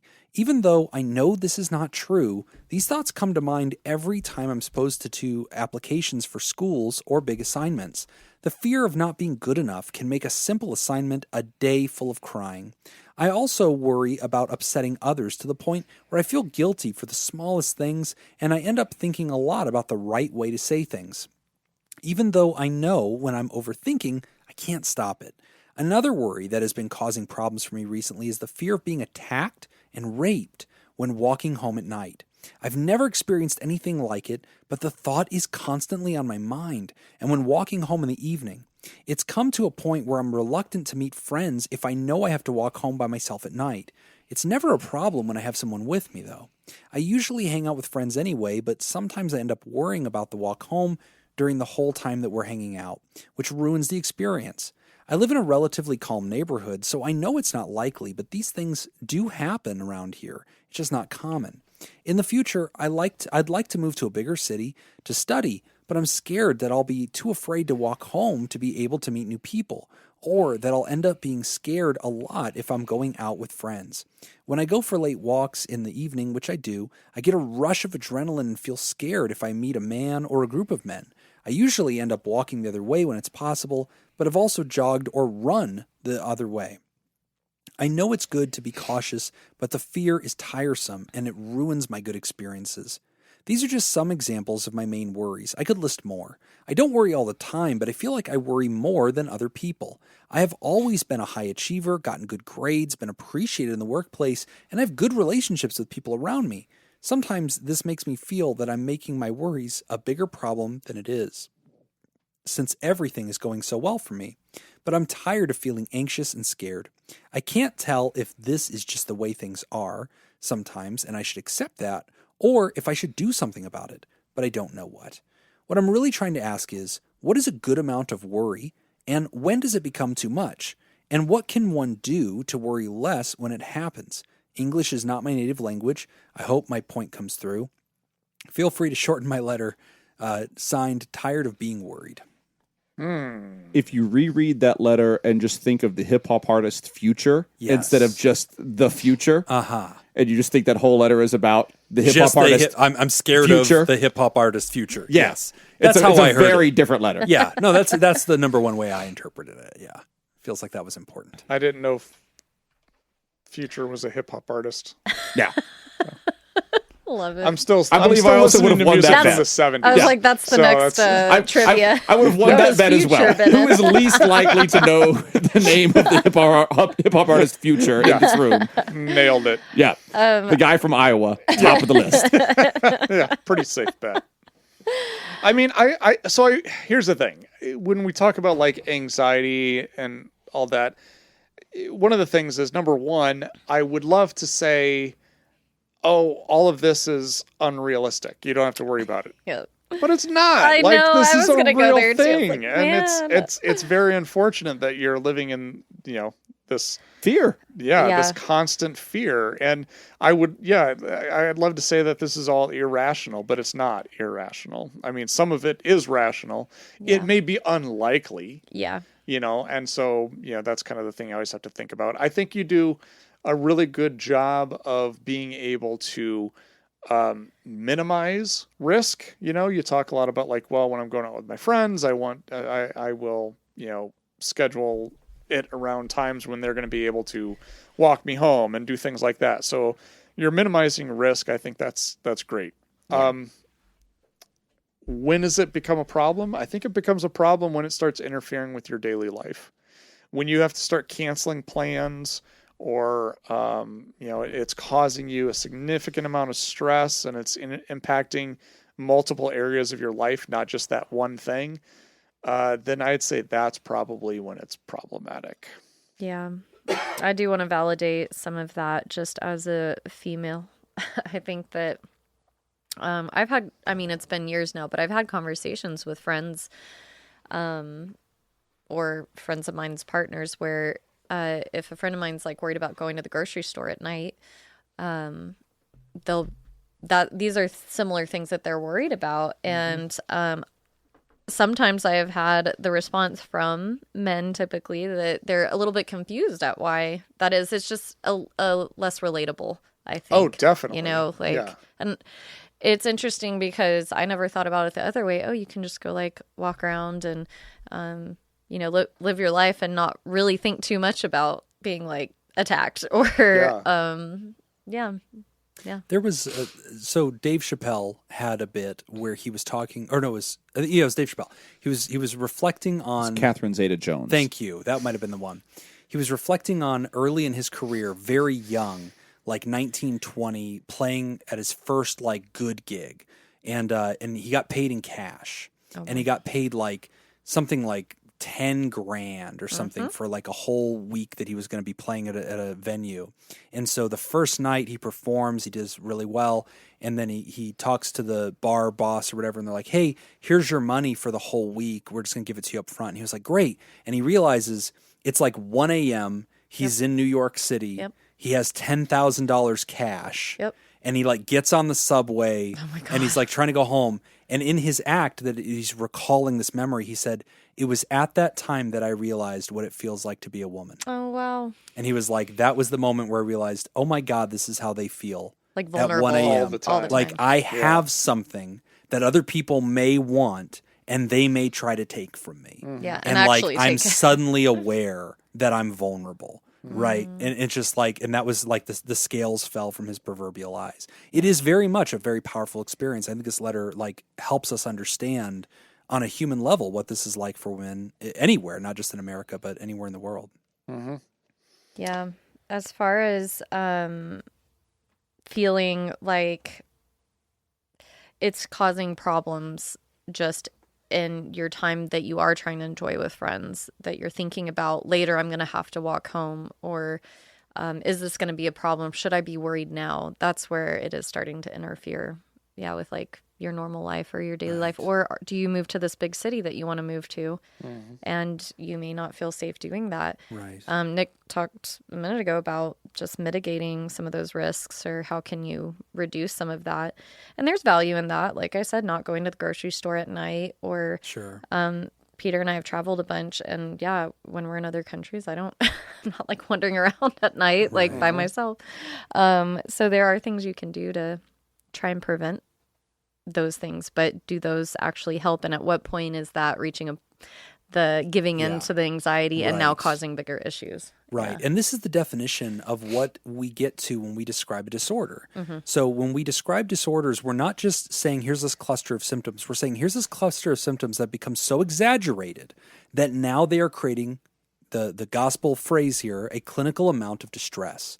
And that's where we see avoidance behavior, interruption behavior, hypervigilance, right? And it's wrong sized. So one of the questions you asked in this letter, writer, was, how do I know when it's like getting out of control? Like some amount of worry is appropriate. I think all three of us are relating to the fact that yes, there's an appropriate amount of worry here, but when is it wrong sized? So fear and the sense of danger is built into you as Homo sapiens. We want that in you. Evolution has ensured you have that, because all the fearless Homo sapiens are dead, and you are the progeny of those that ran away from the smell of a bear, and or like the any kind of like moving leaves, like they were the skittish ones. You are the progeny of those. So you're going to have this fear sensor in you. You have what's called the sympathetic nervous system that enacts anytime we sense danger.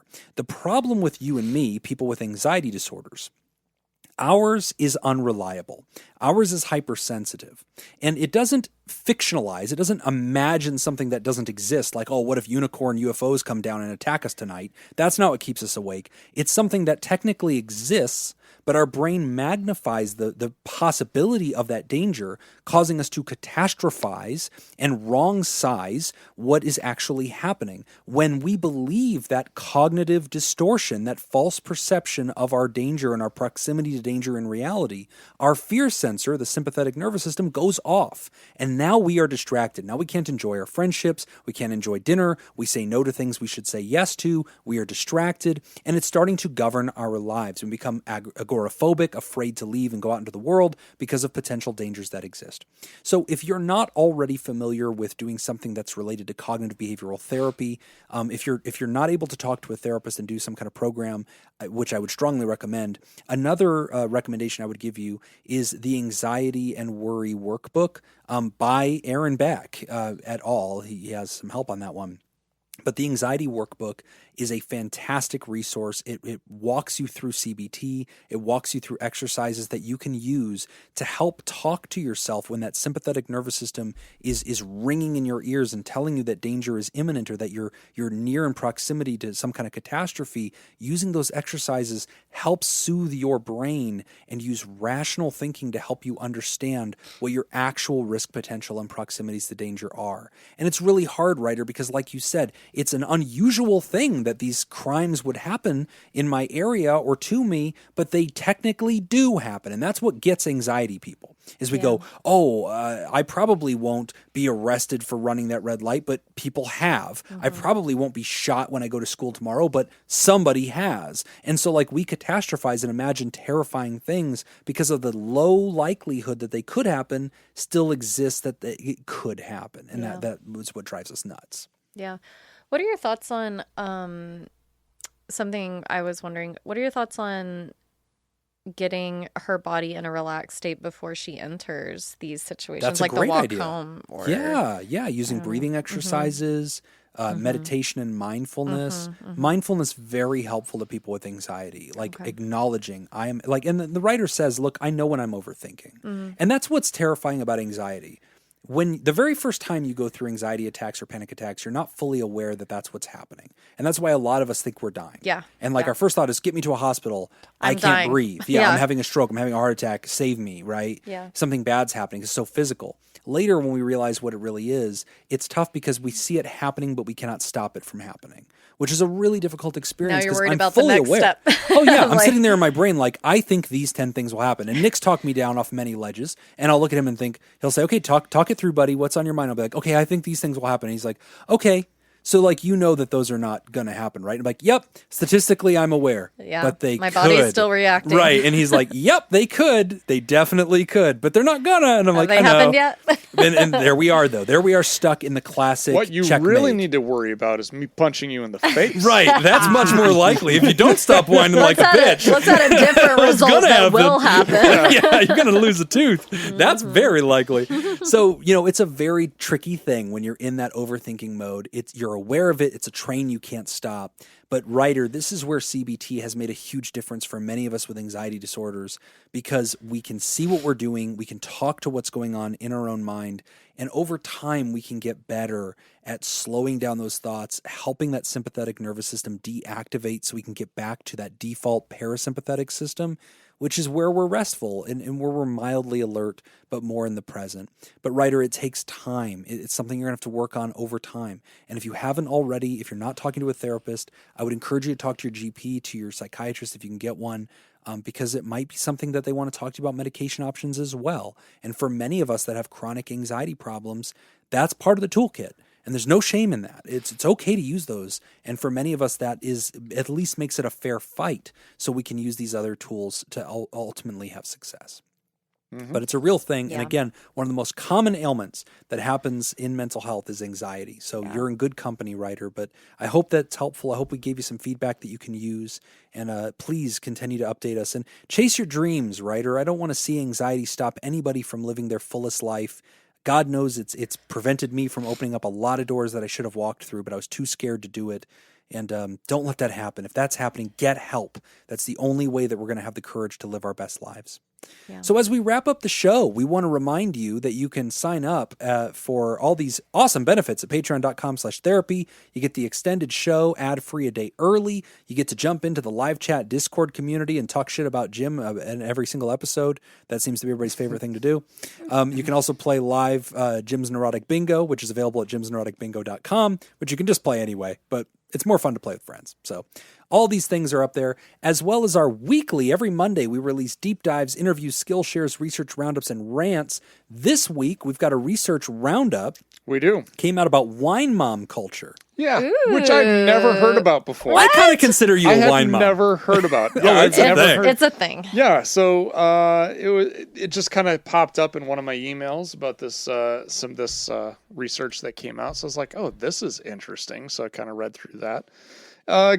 Basically gave a quick little rundown of what they talked about, then kind of gave my opinions for whatever that's worth, which is not much. I look to you as an Nick's a authority wine on mom. wine moms. No, thank you. Thank you. Definitely. But it's time. It was high time that we got some research in there. I think you and I both have just like files filled with papers and things that we want to sit down with and chew on wine moms. especially on wine moms. So I have a whole folder on wine moms. You trust want me. to chew on wine? What? Yeah, locals in my area who are excited to meet me, according to my near browser. me. Near me. Yeah, always near me.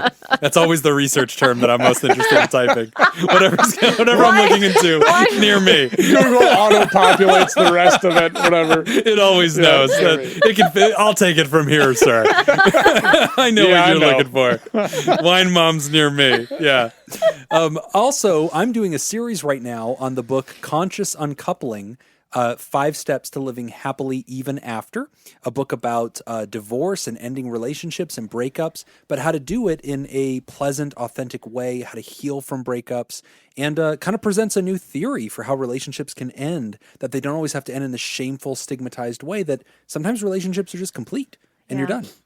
Really great book. So that series is going to be going on for a while. I break down each of the 5 steps. The first episode's already up there. But again, patreon.com/therapy. You get access to that every Monday, and all this extra content drops right into the same podcast app that you're listening to us on right now. So once you sign up, you type in a little code, you're done. It's all in there, and you just get all these goodies. And for as little as $1, you can join the community. But we have some new people to celebrate, and we missed the first week of the month where we celebrate everybody at the Therapod level and higher. So we'll be doing that today. But we've got some new people joining the party. Who joined us, Nick? We got a new Therapal, Kevin Rouse. That feels right. And new Therapods, Shai, Ruparel, and BP.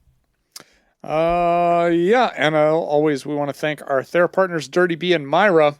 And let's do the list. Do our list. Go I'll ahead. take the Therapods. We got to thank all those Therapods at patreon.com/therapy. We talking about New Stick, Robert Paulson, Polygon, Colin, Scoopstronaut, Linda Brandmeier, Corey Owens, Joseph Pangrazio, Brad Kefauver, Christine Phillips, Tracy Replogle, Gavin Bristow, Carrie Terhark, Stacy Westerland, Scoopy Jess, Ian Whitefall, Kiwi Fruit Scoop, James K, Chelsea Saracen, Craig Little, Katie Chiwakowski, Don Dorr, Jim Hunter, Adam Rabiznik, Okie Scoop, Brooks Lyle, Matthew Nair, Take It EV Podcast, Todd Canfield, Felicia Butler, David Sorensen, Shayla Bullock, Scoopatron, Lauren Izzo, Stacy Coleman, Adam Petanuzzo, Mats Lenegren, Heather, Scoopator Ascending, Ian Soto, Jessica Cyphers, That Josh Guy, Dr. Scoop Little, Lee Popsicle, love that guy, Mama Ninja Scoop, James Dawson, Colson Morrow, Jacob Harrington, Sarah Olo, Grumpy Lakemead Park Ranger, Sam Buck, Karen McCulloch, Megan Smith, Kate with an I, What Weekend, Some Nobody, BP, Lila, Be Gay, Do Crimes, Kelly Gagner, Nippy, Brian Emra, Drew Helligy, Alec Lancaster, Matthew Johnson, A Literal Pickle, Matthias Vanberbrandt, Hannah Marie, James Hubble, Max the Ginger Scoop, Ken Tinsley, Chemist, Stacy, Protect and Scoop, Ulti Engi, Anonymous, Jim Mills, Smells Funny, Andreas Saavedra Molina, Cody the DeLorean Guy, Brady Malachek, a.k.a. my former student, Matt Kubik, Chad the Safety Lad, Walker Fluke, Philip Guyton, Tim Mystery, Almost Dr. Nurse Joy, Ilya Gribkov, nailed it, Duffy the Slowly Getting There Therapist Bear, Brogan Hastings, Julius Capel, Nico, Christopher DeGursey, Kirkagrim. This is hilarious. Fuck you, whoever did that. Irvin Santon, Samantha Santi, Trisha Ortiz, Kirsten Johnson, Tiny Home Travelin', Chris and Alyssa, Scott A, Melissa L. Geisler, Al, Joel McMillan, Laura B, DJ Seward, yeah, whatever. Mississippi Hippie, Patty Glad, Chris Conway, Christopher Aguirre, Fifi, Eli, Heather W, Kyle, Todd Vroman, Anthony Camerata, Emma Kane, Starchkey, Susan Kathleen, Melvin Crambule, David Williams, Kate Pelise, got it, Freya Lawson, Adam Warren, Joe Beth R. Bowers, love that dude, Mark Orellana, Buddy Dobbins, Travis Indecorous Art, Kelly Murphy, Eric Dyer, Shai Ruparel, and Matt Glowacki. And before you move on, Joe Beth Bowers co-hosts a great podcast called Traveling Nomad with Big Sexy. And that's a good one. You guys should check that out. Oh, cool. There's the plug. Yeah, There's Traveling the plug. Nomad. Oh, is that their sound? I don't know. It is now. And we want to thank all of our Therodactyls. Thank you, Ice Blue Scoop, Brian Lehman, Scott Brady, Fred Bashara Jr., Andrea Anderson, Lindsay Bashara, I forget he Frozen has those. Cusser, Lori Eltsera, Ryan Stewart, I cannot with Richard Bruins, Robert There's Ward, a pause. Chris, Cy Shonigan, Dank Butter, Andrew Langmead, Lovely Spark, Celeste Quintero, Pickett, Kristen Robbins. Oh my God. And we especially want to thank our bosses, the mysterious and shrouded Illuminati members of the fan club, the Theraproducers. Thank you, Jake Schneider, Robert Brownie Jr. Mintz, Smitty Scoop, Ben Don, Judy Schneider, Kayla Lansbury, Dr. Mr. Hot Dog Scoop, Malia, Mason Miller, Richard Macy, Carolyn Albert, Kevin Chamberlain, Tess Miller, Sammy Scoop, Ben Stanley, Slap in Your Face, Sarah Smith, Adam Hathaway, Byler T, University Jeff, Mike Helm, Myra Paris, Samantha Cohn, Darren Cunningham, Liv, Team Monaco, Thunder Cougar, Falcon Scoop, Matt and Lisa Tangeman, Heyo, Oscar Swanrose, A Sunny Boy, Slurpee Kai, yay, motherfucker, Sandra McWaffle, and Dan Martin. DJ. The fuck? If you'd like to hear this episode uncut and unedited, And why wouldn't you? and enjoy our spontaneous side projects, go to Oh my patreon.com/therapy. And thank you for supporting That's mental all the health. time we got for this week's session. I want to thank our landlords, Matt Mattingly's Ice Cream Social Podcast. And thanks to those of you who contribute to our show today. We really appreciate it. Remember, Pod Therapy isn't something to keep all to yourself. Share it with the world. Tag us on the socials when you do. It's at PodTherapyGuys on Instagram and Twitter, /PodTherapy on Facebook. And don't forget about all the extra goodies at patreon.com/therapy. And if you want to submit a question to the show, ask anonymously at podtherapy.net or email us at podtherapyguys@gmail.com. I'm Nick Tangeman. I'm Whitney. I'm Jim. Thanks, and we'll see you for your appointment next week. It's weird. It's weird when y'all do it. That's the drop. Jim's just seems lazy and like unenthused. Podcast Yeah. hosting. No. Oh yeah, that too. All right. Tiebreaker. Tiebreaker. Name